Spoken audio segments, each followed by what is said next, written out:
Halo, kembali lagi bersama Klinik Bimbel. Kali ini kita akan belajar tentang penjumlahan dan juga pengurangan bilangan bulat. Di video sebelumnya kita udah belajar yang namanya bilangan bulat positif dan bilangan bulat negatif ya. Nah, terus gimana sih cara menjumlahkannya? Oke, sekarang kita akan mempraktekkan menggunakan garis bilangan terlebih dahulu. Jadi, misalkan contoh yang pertama, itu ada plus 5 ditambah min 3. Jadi kita bikin dulu garis bilangannya. Di sini misalkan 0, karena ini positif, ini plus ya, plus 3 ya. Karena ini positif semua, berarti kita nolnya di sini aja. Terus kita tulis misalkan di sini kan berarti misalkan gini ya, 1 2 3 4 5. Oke, di sini kan berarti plus 5. Di sini kan berarti 1 2 3 4 5 6 7 8 9 gitu ya.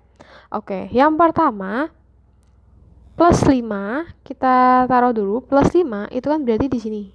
Karena acuannya dari 0 ya. Artinya apa? Berarti 0 ke plus 5. Nah, seperti itu. Kemudian dia ditambah lagi dengan plus 3. Berarti startnya tidak dari 0, startnya dari 5. Berarti dia akan berhenti di sini. Ini kan 1, 2, 3. Berarti plus 3. Nah, karena dijumlahkan langkahnya, berarti dari 0 ke 8. Sehingga nanti totalnya adalah plus 8. Jumlah langkah dari 0 menuju jalan terakhirnya. Sampai situ paham nggak?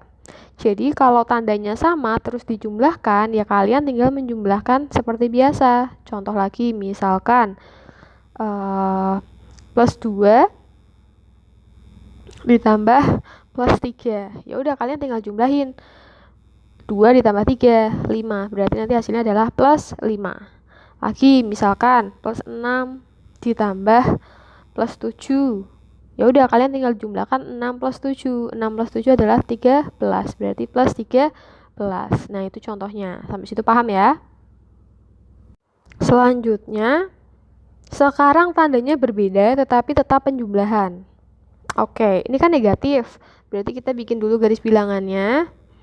Karena dia negatif berarti kita ke arah kiri ya. Kita tulis 0-nya di sini. Kemudian 1, 2, 3, 4, 5. Ini minus 5. 6, 7, 8, 9. Oke, misalkan seperti ini. Jadi, ini min 1, min 2, min 3, min 4, min 5, min 6, min 7, min 8 misalkan. Pertamanya, kita kan mau ke minus 5. Ya, berarti dari awal start 0 ke minus 5. Memiliki total langkahnya berarti kan minus 5. Lalu dijumlahkan dengan minus 3. Berarti kita ke 1, 2, 3. Sejumlah minus 3. Nah, karena kita mau menjumlahkan langkahnya, berarti dari 0 menuju yang angka terakhir. Berarti minus 8. Jadi kalau tandanya minus lalu kita jumlahkan, kita tinggal hitung saja tetapi nanti diminuskan. Misal, contoh lainnya kita punya min 3 ditambah min 2. 3 tambah 2, 5. Tandanya sama-sama minus ya, berarti hasilnya minus 5. Lagi, misalkan min 6 ditambah min 3. Berarti 6 tambah 3, 9. Tandanya minus, berarti min 9. Kurang lebih seperti itu. Nah, selanjutnya mulai berbeda tanda nih. Jadi pertama itu ada plus 5. Oke, plus 5 berarti dari 0 ke plus 5 dulu ya. Kita taruh di sini. Seperti ini. Plus 5. Kemudian ditambah min 3. Nah, kalau ditambah lalu dia minus, berarti arahnya bukan ke kanan lagi, tapi ke kiri. Jadi dari yang hasil akhir adalah di angka 5, itu kita putar balik sebanyak 3 langkah. 1, 2, 3. Nah, seperti ini. Jadi panahnya berganti arah karena dia minus ya. Oke, artinya apa? Dia berhenti di angka 2. Berarti plus 5 ditambah min 3 hasilnya adalah 2 plus 2. Sampai situ paham? Selanjutnya, contoh yang masih mirip, di mana bilangan positifnya lebih besar daripada yang negatif ya. Di sini juga sama contoh yang keempat. Jadi misalkan ada plus 6, berarti dari 0 kita ke plus 6 ya. Jadi dari sini. Nah, kasih panah. Kemudian ditambahkan dengan min 4.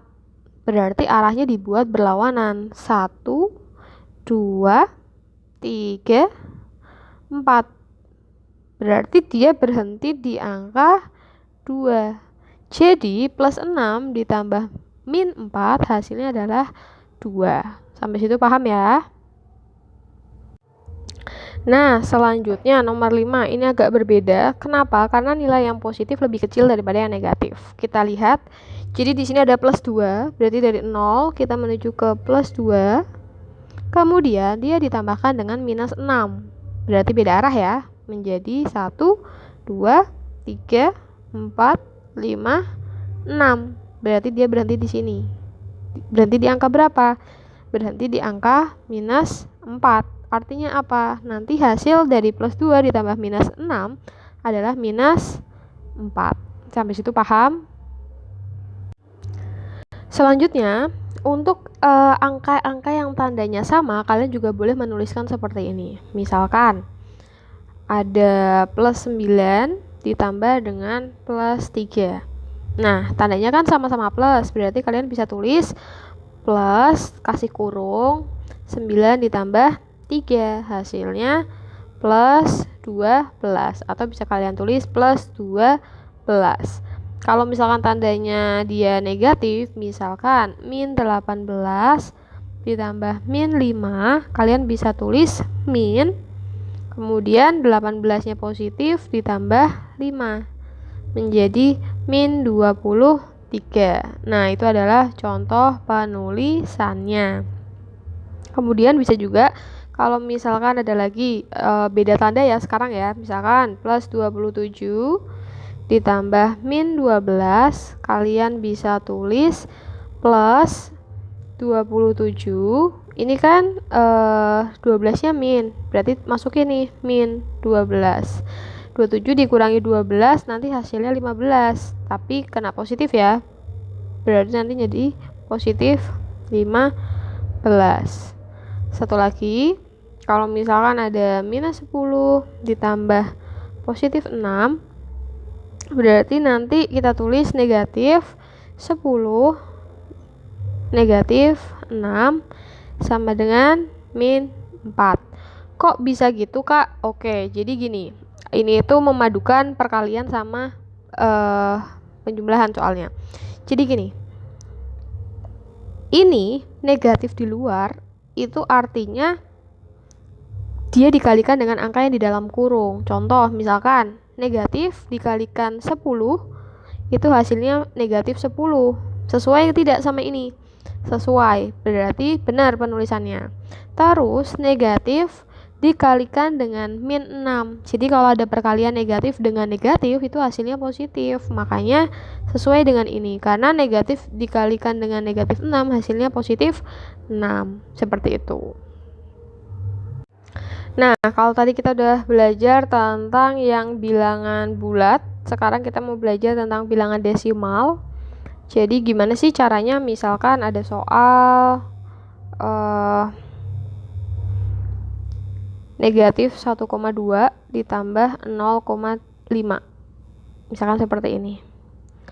Oke, sebenarnya konsepnya kalau pakai seperti tadi juga bisa. Misalkan kalau kalian menggunakan ini terlalu rumit, kalian bisa bayangkan seperti ini. Ini negatif itu melambangkan kita hutang. Jadi negatif 1,2 itu adalah utang. Sedangkan 0,5 itu yang dibayarkan. Nah, ya, utangnya itu 1,2. Tapi kamu baru bayar 0,5. Berarti masih utang atau sudah lunas? Masih hutang ya. Kan hutangnya 1,2. Bayarnya baru setengah atau 0,5. Berarti nanti hasilnya masih utang. Kalau masih utang berarti ada tanda minus. Lalu kamu tinggal tulis 1,2 terus 0,5. Nah, ini kamu kurangi biar tahu utangnya tuh masih sisa berapa. Berarti sisa berapa? Caranya misalkan pinjam depannya 12 dikurangi 5, 7. Oke. Kemudian ada koma, masukkan 1 dikurangi 1, 0. Oke, 0,7.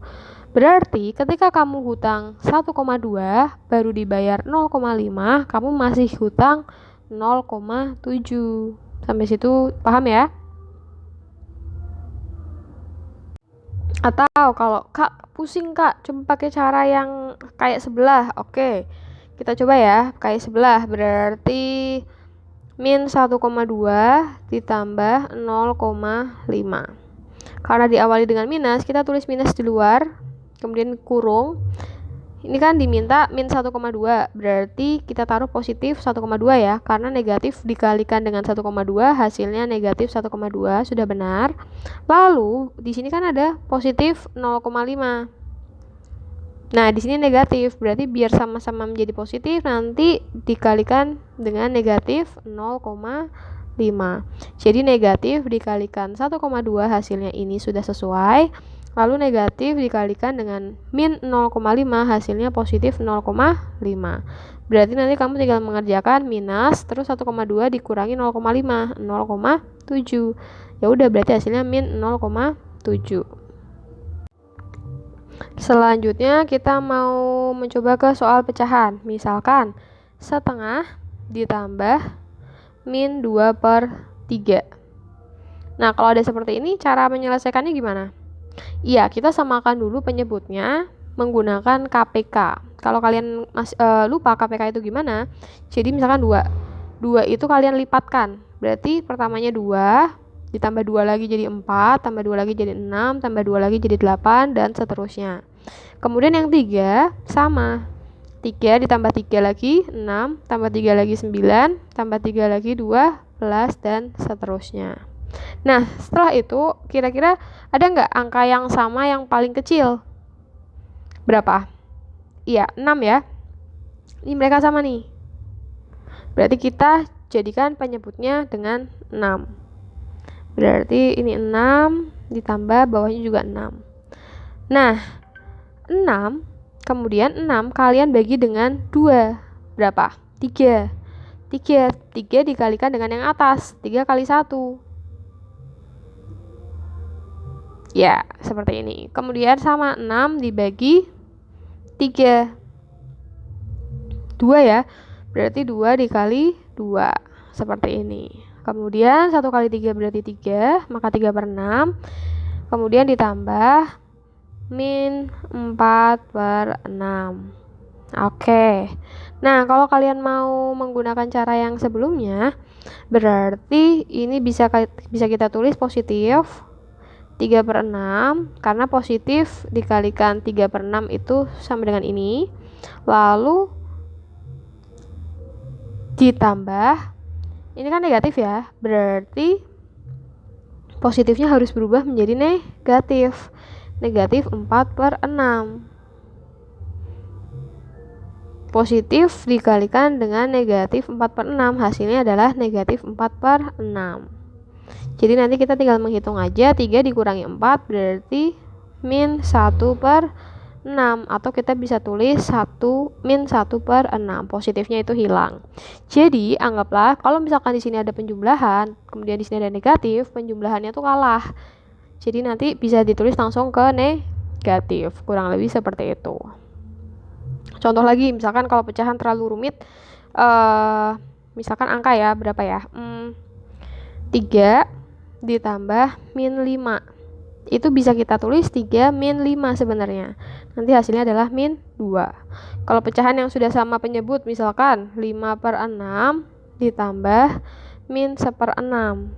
Itu sebenarnya bisa kita tulis 5/6 dikurangi 1/6.